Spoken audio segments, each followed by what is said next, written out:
So for everyone I haven't met or anyone who doesn't know who I am, I'm Amber Weewell and I'm the statewide coordinator for the Atlas. I see we've got at least a few of our county and regional coordinators on here as well. So you all can feel free to jump in at any point if you have anything to share. Thanks for joining, everyone. It's lovely out tonight, so I'm impressed that anybody is choosing to do this instead of going out birding or doing something else enjoyable outside. Cutting the grass. Yeah. Um, so I've got a few topics that I can talk about tonight, but I'm also just really interested in hearing what questions folks have, or if you're looking for clarification on anything. So I'd like to start by just sort of opening the floor to everyone. So feel free to jump in with a question, or you can down in the bottom, there's the chat box where you can type in something if you'd prefer to do it that way.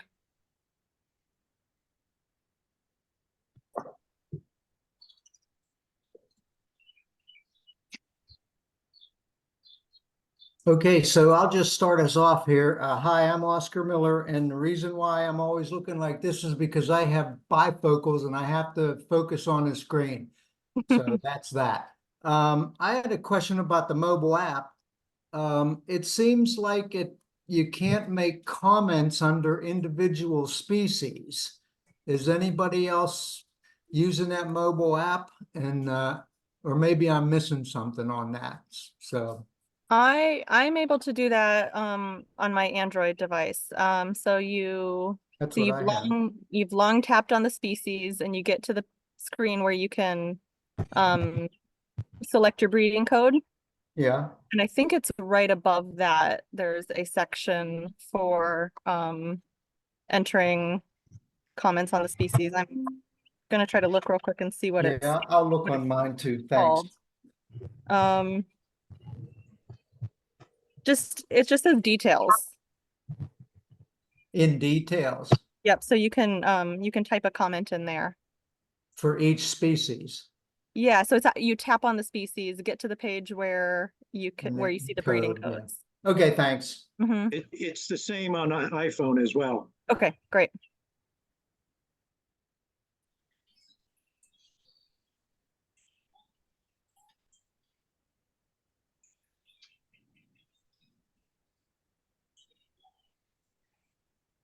Well, I'm just going to ask straight out because I don't know. I just recently found out about the Bird Atlas. So what Mhm. exactly is it and what does it do? Yeah, great question. I probably should have led with that a little bit. Um, so the Atlas is about a 5-year long project to document the birds in Pennsylvania. Usually, uh, so when we talk about atlases in the US, they're usually done at the statewide level. And they're like a very high intensity but shorter duration project. So as opposed to like breeding bird survey routes and some of these other surveys that go every year in perpetuity. For the Atlas, we collect data for about 5 years, and then it's repeated every 20 years. So in Pennsylvania, our first Atlas was done in the 1980s, second Atlas was done in the early 2000s, and then this is our third Atlas. Originally, atlases focused on breeding birds. So the goal was to get out to every sort of pocket of the state and try to record evidence of breeding birds. For this atlas, we are doing that, but we are also incorporating a winter atlas. So that starts this coming winter, and we'll have a 3-month-long survey period for that. That will be a little bit simpler protocol. So that will be just essentially going out and doing eBird checklists. There's no like special protocol like there is with the breeding atlas where you need to record breeding evidence. And so basically the state is divided up into nearly 5,000 blocks. Each block is about 3 by 3 miles. And that's like the unit by which we're surveying. So we need to get birders out to every block to collect data. And the atlas data are being collected through eBird. I don't know if you're familiar with eBird, if you're an eBirder, but it's a free mobile app that has been around for 20-ish years. People all over the world use eBird to record their birding checklists, and they essentially collect data that scientists can use, birders can look at to use to see who's seeing what species where.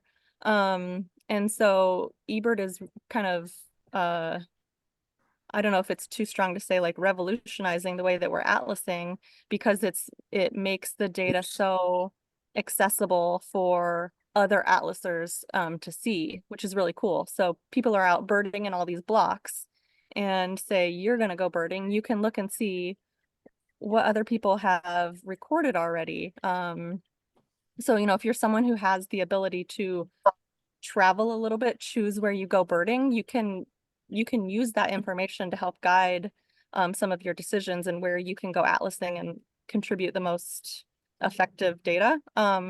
But it's also okay for people to just go birding wherever they want and look for whatever species they want. There's kind of different levels at which people can participate and contribute to the atlas. Is that a good introduction? I think so. Yes, thank you. Yeah, feel free to Read jump your in. handbook. Yeah, I should say. So Does she have the handbook? we have, yeah, have you seen the handbook yet? Or have you seen the website, the eBird website? Oh, it's on the eBird website. It's Oh, okay.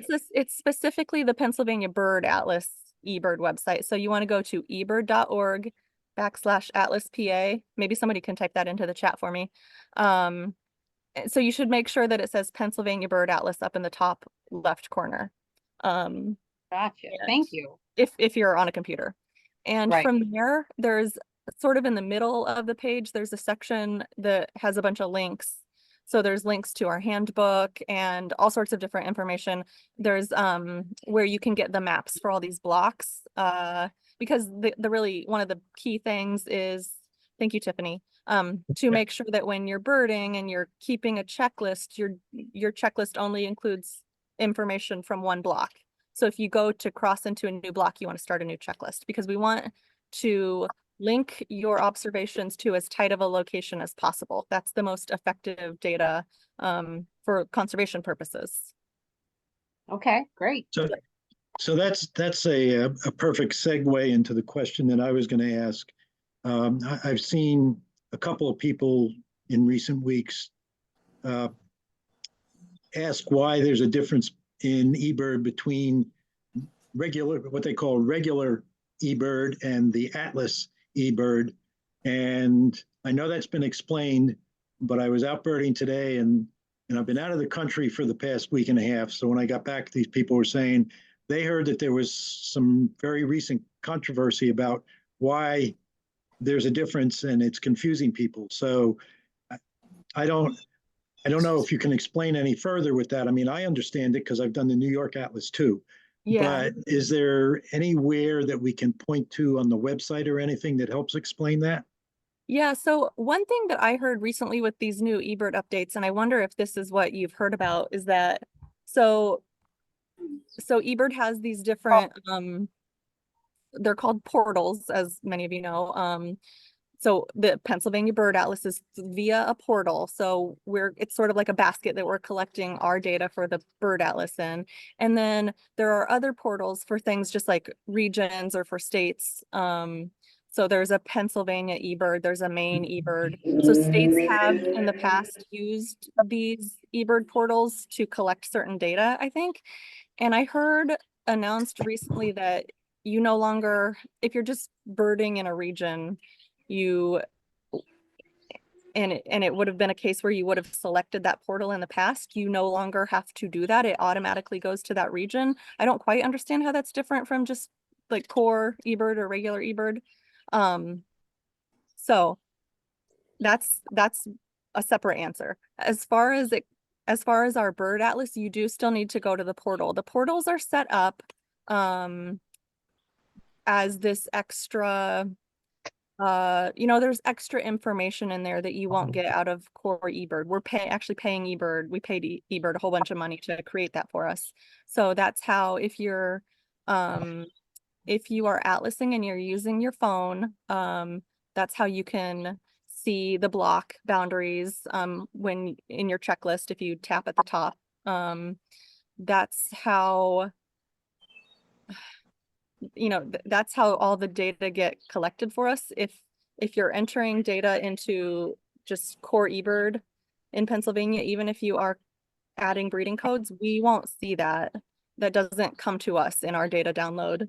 And so I've heard various discussions on why this is the case, why we can't just do it through eBird, and that way like anyone could contribute without having to switch portals on their phone or go to the portal website on the computer.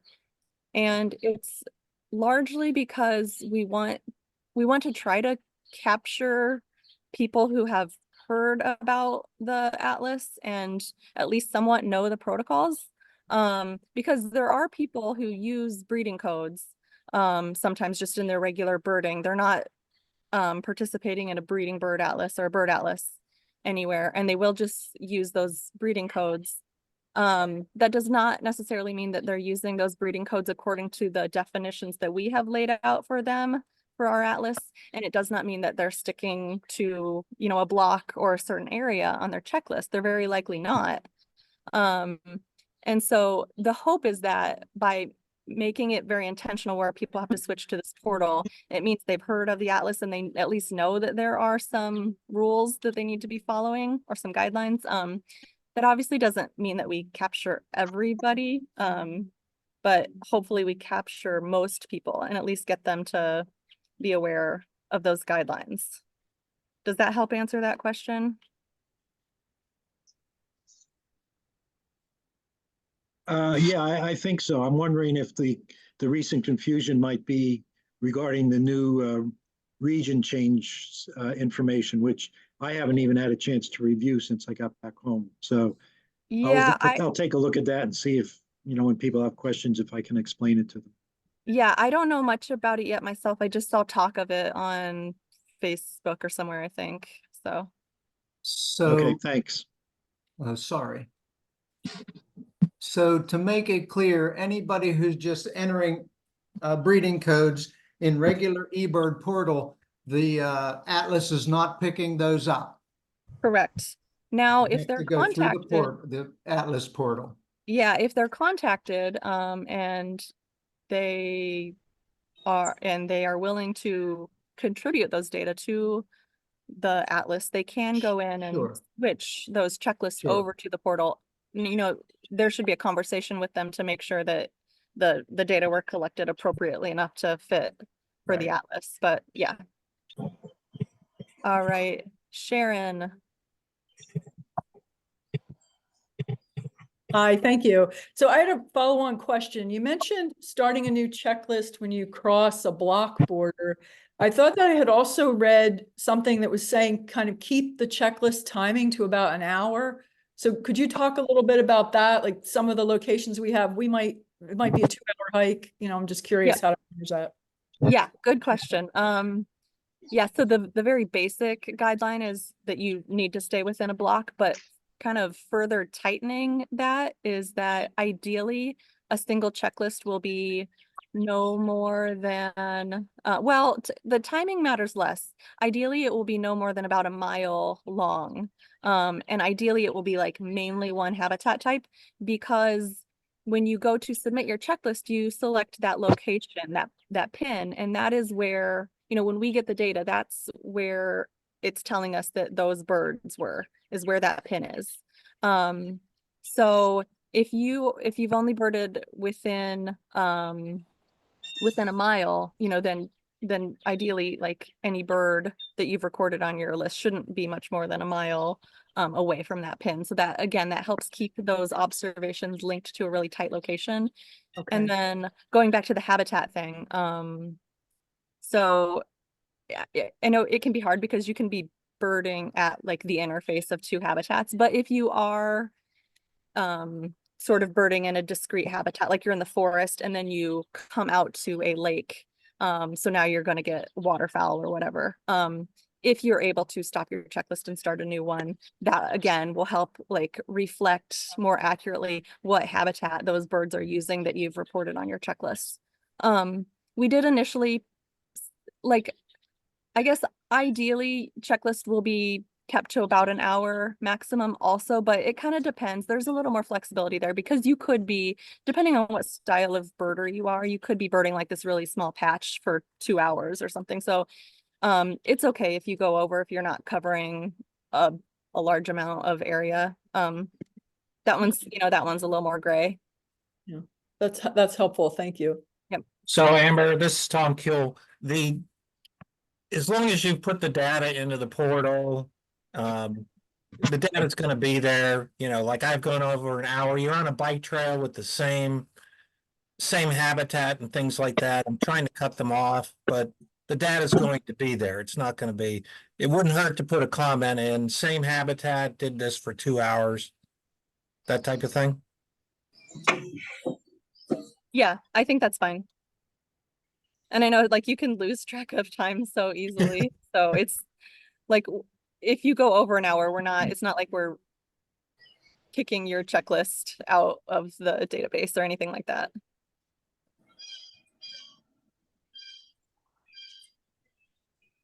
Blue Jays aren't in yet, darn it. I have a question regarding the breeding codes. Sure. There's people that are locally here, and this has happened in prior years. They go out birding now, it's migration. They're entering singing bird for things like Cape May warbler, Tennessee warbler, things that do not breed here, and it shows up as possible breeding. I imagine that will get vetted in some way, but Yeah, it'd be better if they didn't do it at all, but they tend to seem to be doing that. yeah, absolutely. So I guess I'll just quickly show the breeding guidelines chart just to clarify this for any newer folks. Okay. So, birds have these breeding seasons. Some species have very nice tight breeding seasons. Some species, especially year-round residents in Pennsylvania, can be a little bit more confusing. But on average, each species has a breeding season. There's some overlap in each species in when some individuals are starting to breed and some individuals might still be non-breeding or they might be migrating. So we've created this chart to try to help show these time periods to everyone. So this should pretty much cover any species breeding in Pennsylvania unless we get some interesting random species show up and breed here over the next 5 years.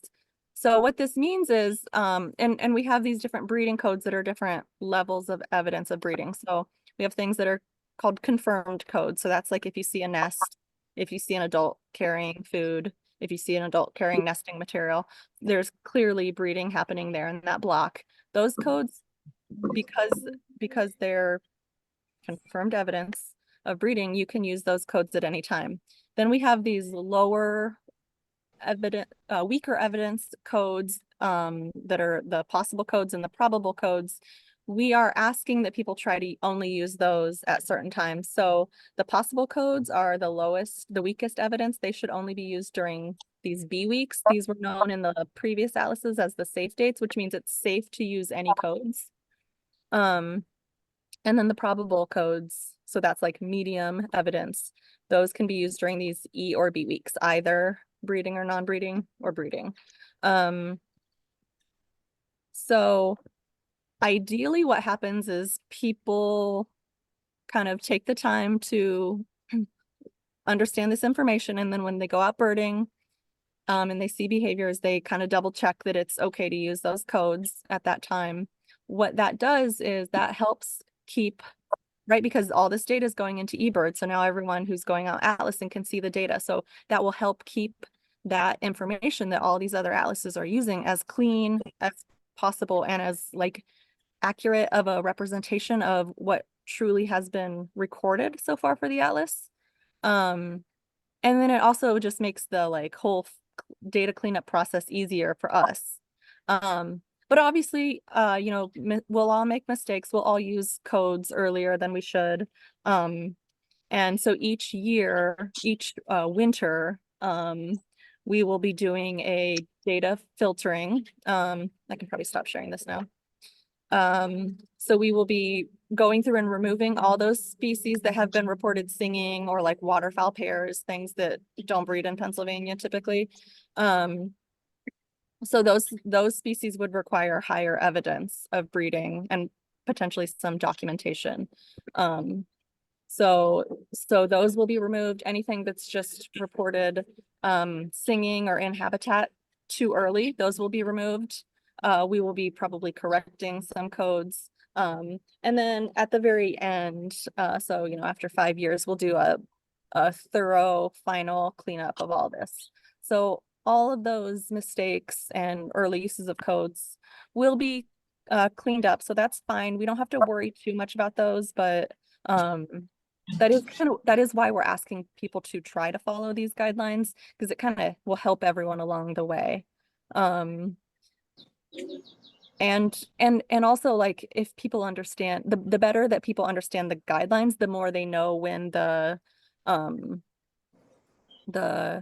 kind of most efficient times to go out birding for certain species are.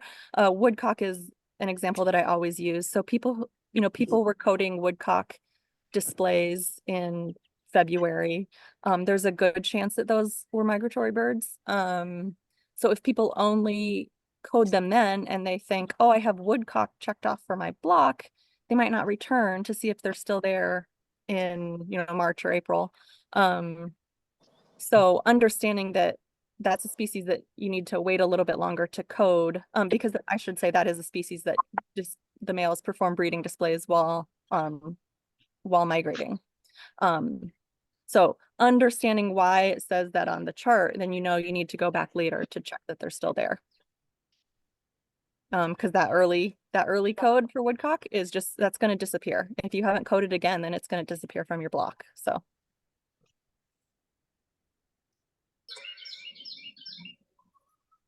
So I have a question. I'm the primary person for a few blocks, and I go in somewhat regularly and just look and see what the status is, how many possibles and probables confirmed, etc.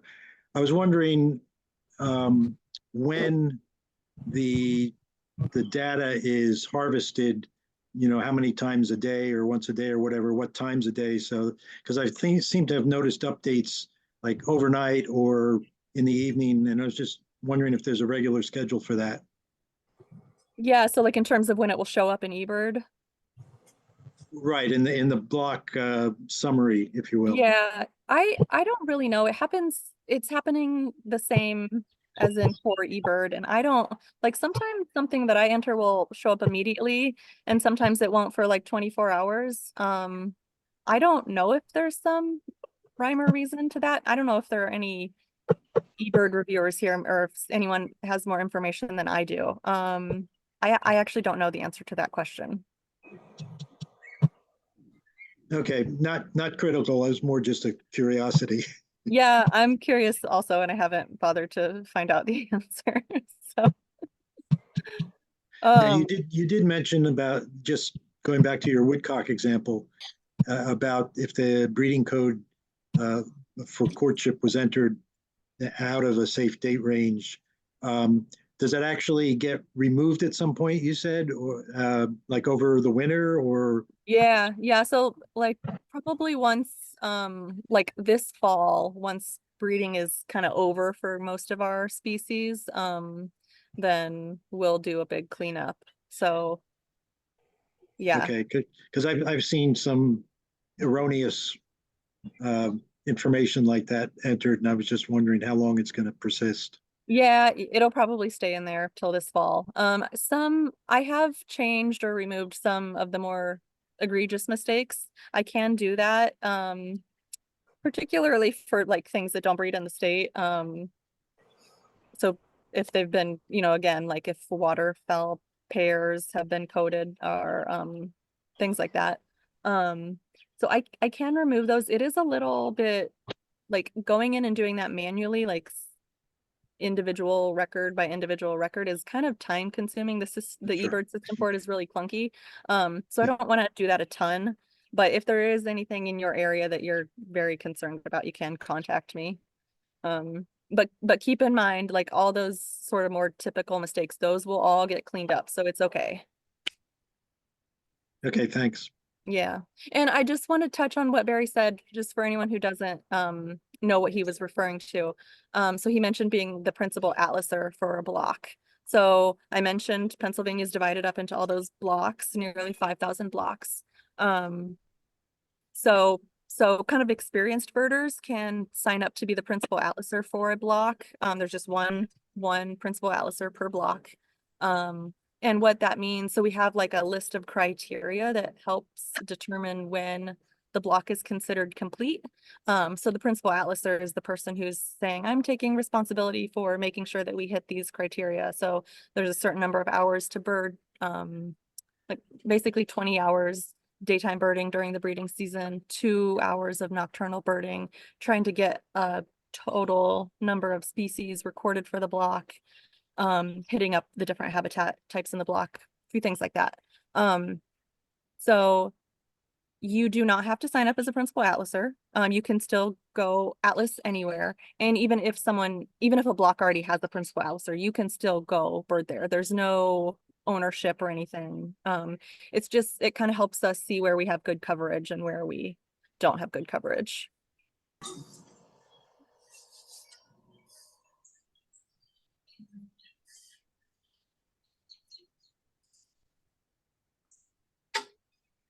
Who's next?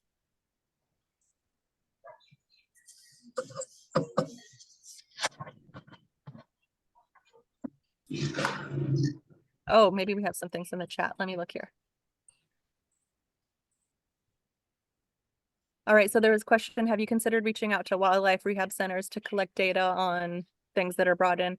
We do, or we have, there's, I think that,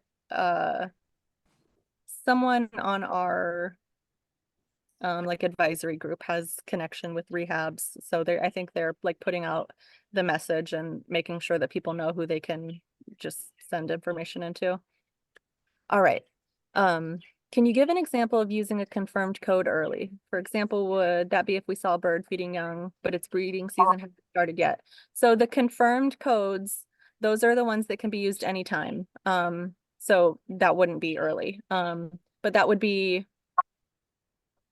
I can just open up the codes, or show it on the webpage, if we want. So the confirmed codes are essentially anything that's related to a nest or young. So adult carrying nesting material, an adult building a nest, you actually see the nest with eggs or young, or if you've seen recently fledged young. This is important to keep in mind. So once young birds leave the nest, it can be a pretty short period of time and before they are capable of sustained flight. So for songbirds, it's only usually about 2 weeks that they are not very good at flying and they're staying in a close area. And what that means is, once they're capable of sustained flight, they could fly some distance and then be outside of the block where they hatched in. So if you are seeing young that have left the nest, they have fledged, you want to look for like short tail feathers, not good flying behavior, adults caring for them, feeding them, where you get the sense that they probably haven't moved a great distance from the nest. All right, I'm getting distracted here, but so this will open up in a second. This is the page on the website, understanding breeding codes. So this lays them all out. So we've got observed is where there's no code. And then the codes all fall within possible, probable, confirmed. So we'll jump down to confirmed. Okay, physiological evidence, just to clarify this, because this mistake has been made a few times. This is only used for a bird that's in the hand. So this is primarily people who are banding birds, and they can see physical evidence on the bird that it's a male or female that is incubating or in breeding condition. So that is not something that anyone just as a regular birder would be able to observe.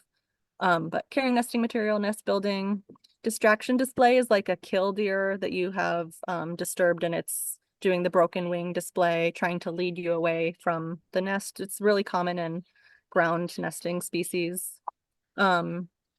Used nest is you have to be careful with this one because you need to be able to for certain identify the species that the nest belong to. So there probably aren't that many species that this one's really used for, but like Baltimore Oriole would be a really great example. If later this year, after maybe leaves are coming off, you see what you know is a Baltimore Oriole nest and it was used this year, you could code that. Occupied nest is where you can see an adult either going to a nest or you can see it sitting on a nest, but you can't tell the nest contents because it's high or it's far away. Otherwise, if you can tell what the contents are, you would use all the way down here, nest with eggs or nest with young. There's that recently fledged precocial young. So again, you want to make sure that those birds have not, that it doesn't seem like they have moved far from the nest site. This is adult carrying food. This is one where you also need to be more careful. So it needs to make sense. It does obviously need to be like within the breeding season. You wouldn't do this for something that you observed like in the winter. But typically if you see like songbirds and things doing this, they're flying off with food in their mouth. They're typically going to a nest. Adult feeding young that are out of the nest. And then birds carrying a fecal sac. So this is only songbirds and woodpeckers that do this, but they carry that little white packet away from the nest. And some species will go like put them in the same, they'll carry them to like a specific location and leave them. I've seen this before with like bluebirds. So, if you see like some of these things lined up somewhere, you might keep an eye on that and see if you can see who's bringing them there. Yep. Okay. I don't know if this is maybe getting too complicated, but so for possible, that's the low evidence breeding codes. It's only inappropriate habitat and singing birds. So those are the ones, you can imagine how these codes could be applied at various times of the year. So these are the ones that you want to be really careful with, trying to only use during those B weeks. And then there's a whole bunch of these in between codes, the probable codes. So these can be used during the E or B weeks. I'm gonna just stop sharing because I'm probably getting way away from the question. I hope that answered that. Okay. So I just saw something as you were scrolling through there, Amber. Yeah. Under used nest, where it said, as an example, a nest in the woods that has several turkey eggs in it. Why is that used nest and not nest with eggs? I think that's like maybe a nest that has been depredated, or like it has hatched, but those 3 eggs were duds, and didn't hatch. So that's usually a turkey nest would have, 12 eggs or whatever. So I think the assumption is that the nest is done. Okay, just seemed to me For that whatever could be a reason. little confusing to. Yeah, I could probably try to clarify that. Thanks. So someone asked, is it okay to keep a written log in the field and later update to eBird? Absolutely. So your options for entering data are, if you use your phone, use the mobile app, and you can use that while you're out birding. The advantages of doing that are that it tracks the date and the time, how long you're birding for, and where you are. And you'll also be able to see those block boundaries. So you can open up the map and see where you are. And then it also pops up a little message if you are approaching a boundary or if you cross a boundary. So that can be very convenient. However, if you don't, if you don't use a mobile device or you just don't want to bird that way, totally fine to keep your notes. And then you go enter it on your phone or on a computer later. You just want to make sure that you have, you might want to keep your little list of if especially if you're newer to eBirding, you might want to like keep your list of the things you need to make sure to record to make sure you get all that important information and have that to enter later. Okay, we have a question about how hybrids should be coded. So for example, there's trumpeter mute swan pair nesting in Monroe County. Same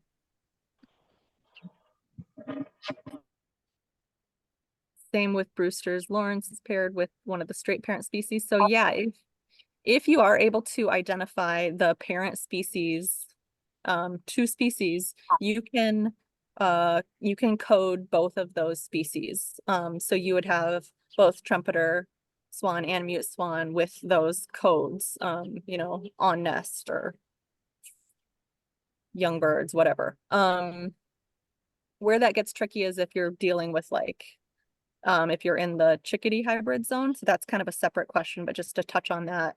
So if you cannot identify those birds two species, you should not try to. You should just use the slash or the SPA options in eBird. So you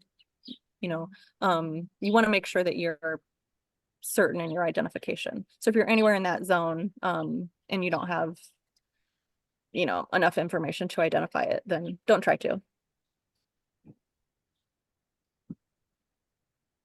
Does that answer? I think that answers that question.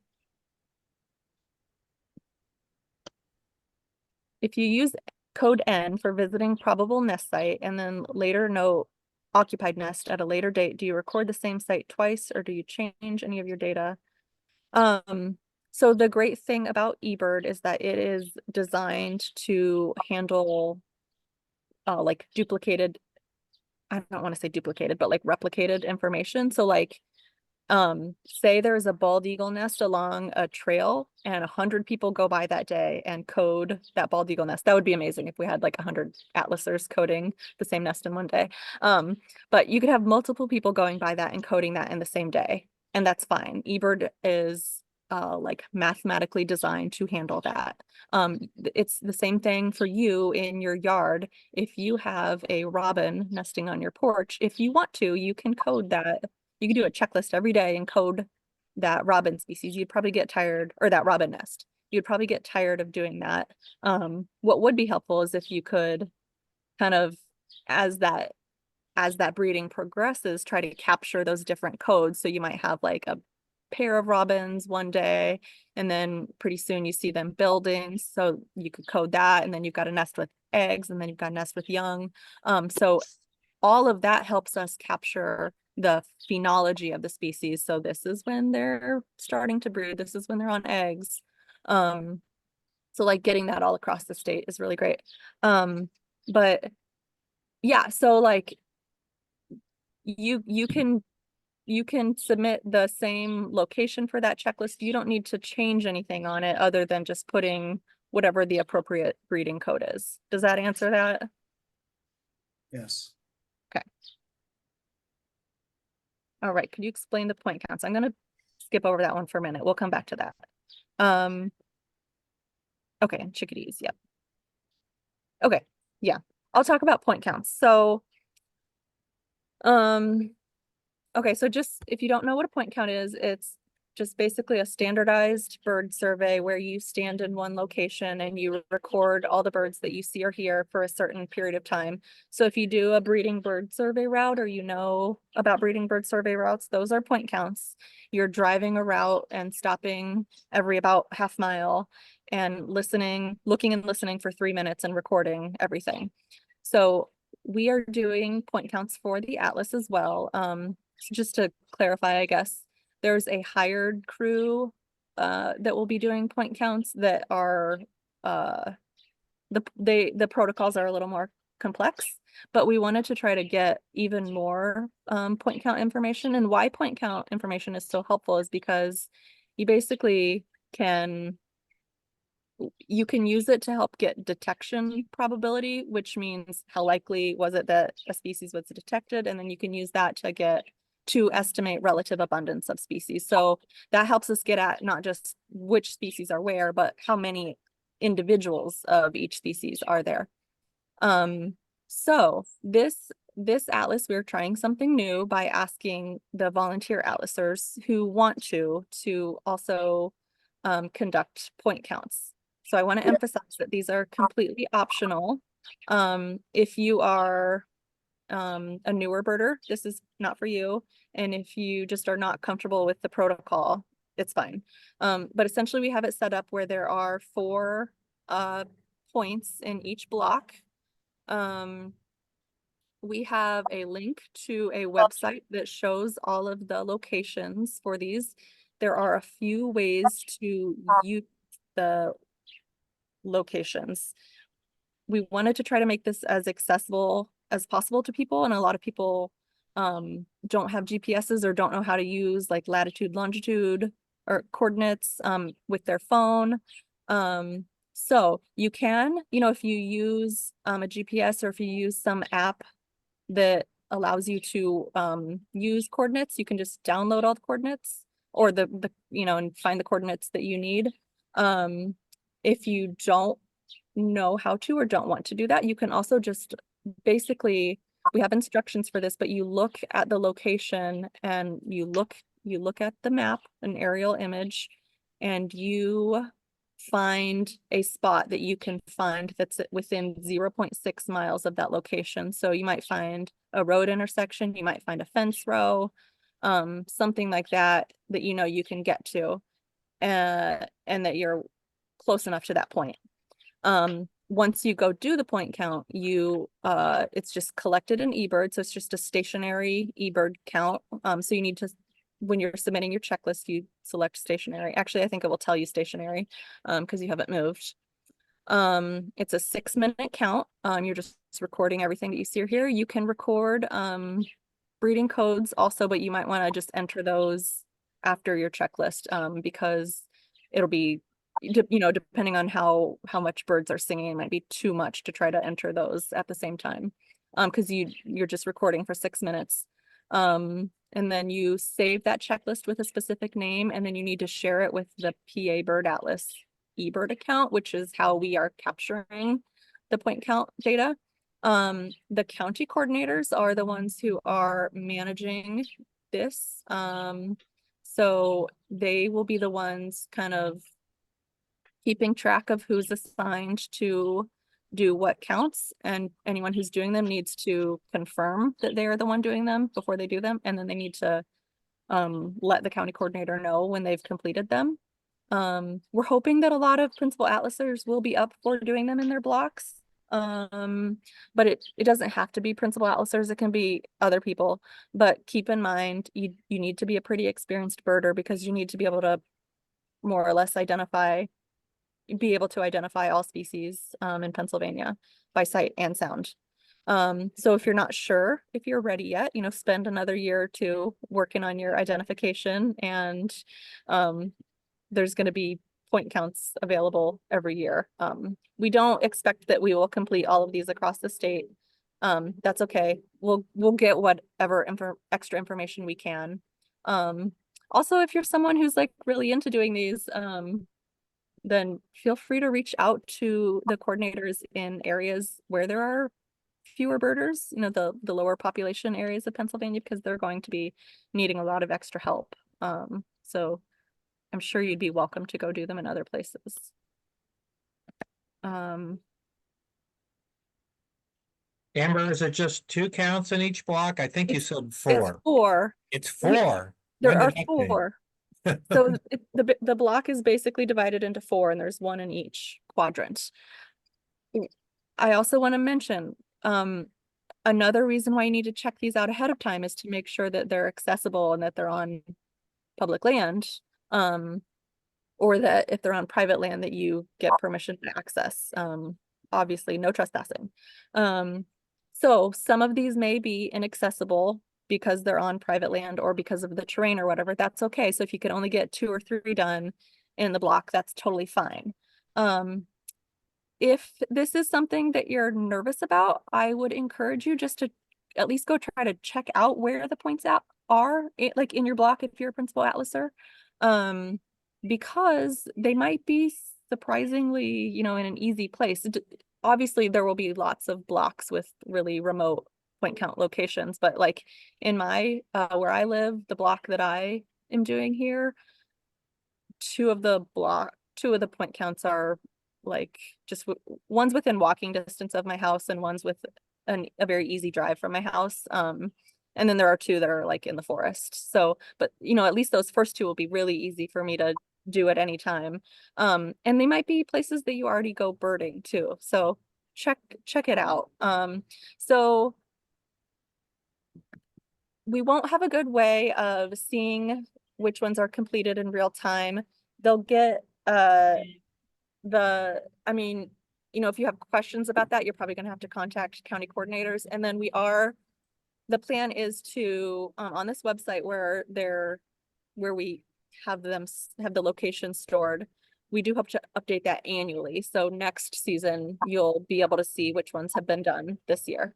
And they're just done one time. So we're not doing these the same counts, not repeating them every year. So if you do your count at not the exact location, but you do it off a little bit, you still want to give it the same name that is described in the instructions. So they're named based off of the block names. That's in the protocol.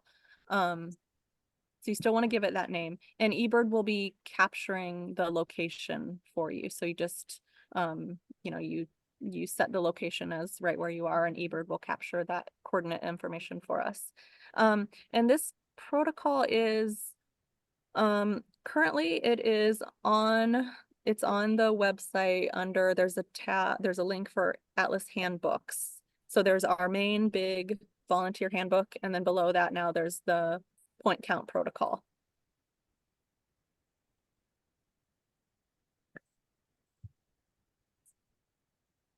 Okay, before I move on to the other question, I'm gonna wait and see if you all have other questions about the point counts or comments.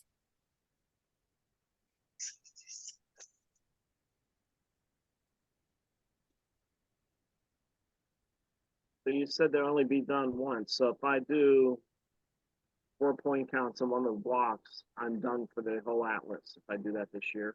If that's the only block you're doing, yeah. So what that means is like some of these small counties, like Philadelphia County with lots of birders, they could theoretically finish in 1 year. For a county like that, we are asking them to space them out a little bit so they're not all done in 1 year, because that kind of can bias things. But you know, if you're in a county with fewer birders where not all the points are being covered, which will be most counties, then you know, you might consider, if you enjoy doing it, you might consider picking up another block next year or whatever too. And again, this is optional. This is something that we're trying out. The county coordinators are not responsible for finishing up the, you know, the point counts that don't get covered. We'll get what extra information we can.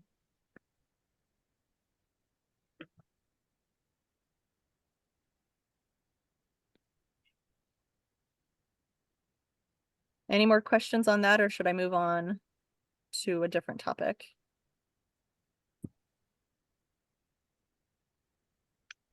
Good. Okay. So then we were asked how to handle rare species. Is the atlas open to eBird public? Yeah. So the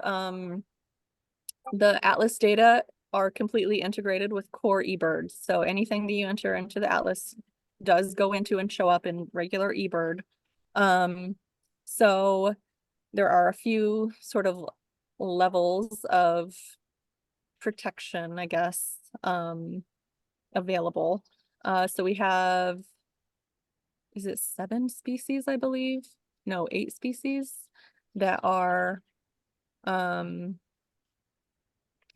treated as sensitive by eBird. What this means is that for all year or for a portion of the year that covers the bulk of their breeding season, they are masked to they are obscured to the public. So you can see that they've been reported, but you can't see any specific information. So this is long-eared owl, black rail, goshawk. Those were the 3 that were already sensitive, treated as sensitive, and then we got 5 additional species added to the list. I can open that up if anyone wants me to. It's in the handbook. It's at the very back of the handbook. So those species, you can feel most of them are unlikely to really be recorded, or at least very much. But those ones can be reported at least during those periods of time. Anything beyond that, we offer some guidance. We're following eBird's guidance on submitting data for anything that you're concerned about. So if you've got like a raptor nest or an owl nest that you're concerned about reporting, your options are you can wait until after the breeding season is over to submit that checklist. You can hide that checklist, which means you go ahead and submit it, but then you immediately on the website, you go and hide it. That does hide it from us, the people reviewing data. So you do need to go in later and unhide it. It really doesn't matter which one of those options you take, whatever is kind of easiest for you or whatever you'll remember to do, right? And then a couple other options are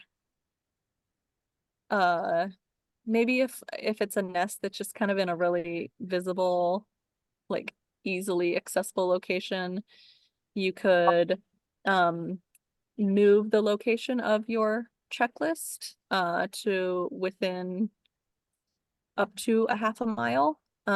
So that will, hopefully prevent people from finding the actual location of it. That is obviously gonna be kind of dependent on species, how well that would work. So these are all things to take into consideration. I think if you have any concerns about, or you have questions about whether you should be kind of hiding something or not, you should reach out to your coordinators to ask them for guidance. And like these things can be somewhat region specific, like how much concern there is over something. So you could ask for like more local advice from your coordinators. That is also all laid out in the handbook. Toward the back of the handbook, there's a section on sensitive species and species of concern. And we're following eBird's guidance on all of that as well.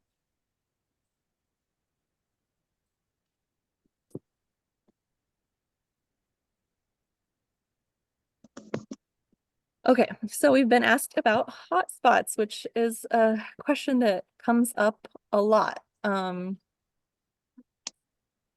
So if you aren't, again, if you're newer to eBirding, there are these sort of predefined locations in eBird that are typically kind of popular birding locations. So when you bird there and you go to check, submit your checklist and you select the location, you can just select that hotspot.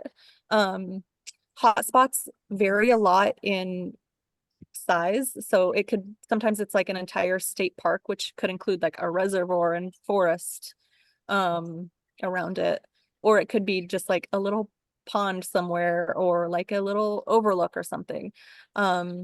So we have to be really careful when selecting hotspots as our location to think about if it's appropriate. Thinking back to those guidelines that I described for when you're birding for the atlas, we want to make sure that your observations are all within 1 block, and you want to make sure that you're selecting, you're staying within a tight area to the location that you selected for your checklist location.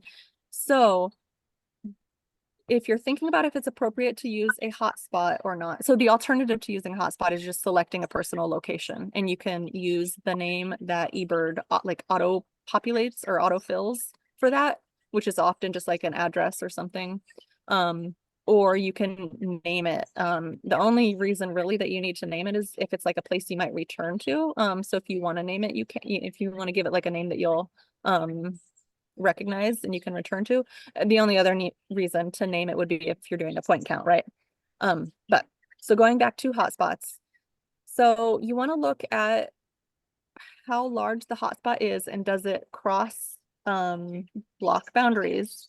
If it does, then it's not appropriate to use because you might be in, especially if you're in a different block. If the hotspot pin is in this block and you're over in this block, your observations are going to get linked over to this block. So it won't be accurately reflecting where you were birding. Now, if it's a little gray, I guess, but my personal recommendations and the guidelines that I've been using for myself are if the hotspot falls within a single block and I am within a mile of that hotspot pin, I'll go ahead and use that hotspot. Even if I'm close to the hotspot pin, but the hotspot covers more than one block, I'm trying not to use it because I think that could just end up being confusing. So that's my recommendation. I know that's a tough one for a lot of people because people really love using these hotspots because sometimes people have acquired years and years of data at these hotspot locations. So I think, if that's something that's really bugging you, you need to just like decide if you want to contribute Atlas data there or not. Or if you'd rather just bird in regular eBird and continue using your hotspot. You have that option. Remember that the Atlas is voluntary.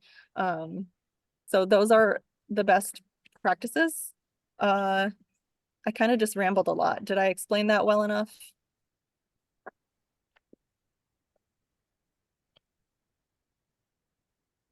Yes, you did. Thank you. Yeah, and like describing location in a note or something, we won't necessarily see that unless there's some other reason to look at your comments. So just like think about what makes sense in terms of like where, when you're selecting your location, like that pin is where we're going to see that your data are coming from. So think about if that makes sense. Is it in the right block? Is it close to where you were? Thank you. So, a question, remind me of the end date for this year's Atlas. So the Atlas is continual, continuous. That's what I want to say, continuous.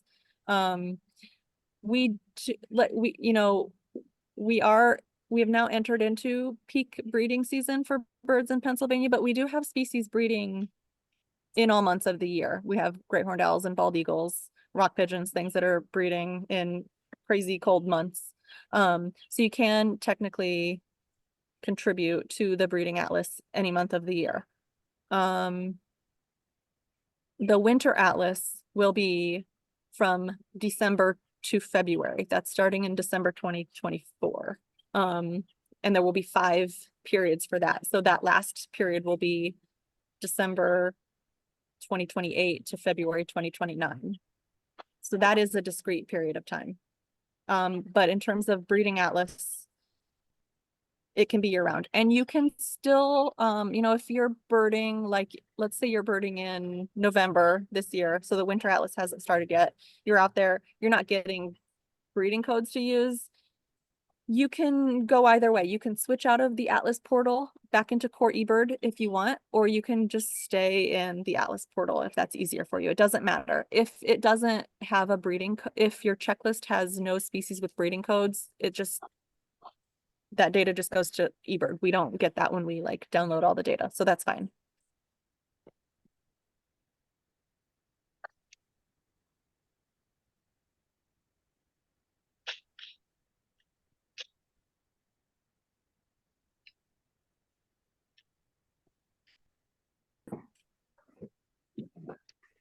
All right.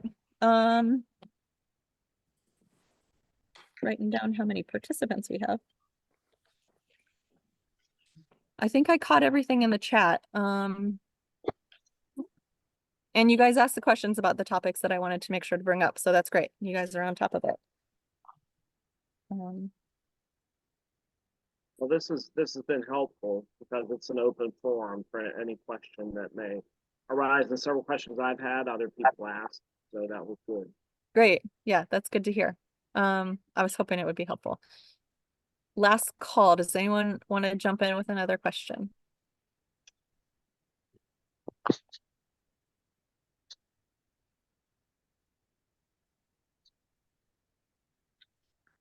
Sounds like we're good. Thank you again, everyone, for joining. I hope this was helpful. I hope you're feeling motivated to learn more about the Atlas if it's pretty new to you. And if you've already been out there atlasing, thank you, and hope that you maybe learned something.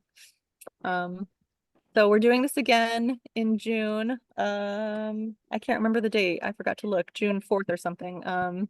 So try to I would love having help getting this out to other people who aren't on Facebook or whatever. So be sure to share this other town hall meeting with your friends or other people in your birding circles.